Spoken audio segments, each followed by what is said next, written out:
আপনাদেরকে একটা ভালো নাস্তা দেখাই। আসলে সন্ধ্যার নাস্তায় আমরা কি খাবো এটা নিয়ে একটা সবাই ঝামেলা।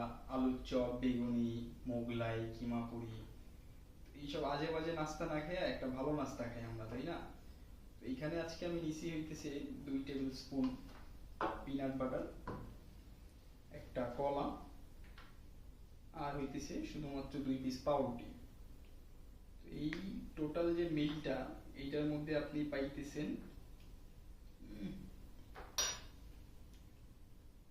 মোটামুটি 7 গ্রামের মতো প্রোটিন, 7 গ্রামের মতো আপনি পাচ্ছেন এখানে কার্বোহাইড্রেট পিনাট বাটার থেকে। দেখাও। আর 2 গ্রামের মতো আপনার ফাইবার, একটা কলায় 19 গ্রামের মতো আপনার কার্বোহাইড্রেট থাকতেছে। এই আর কি, এর চেয়ে ভালো আর কি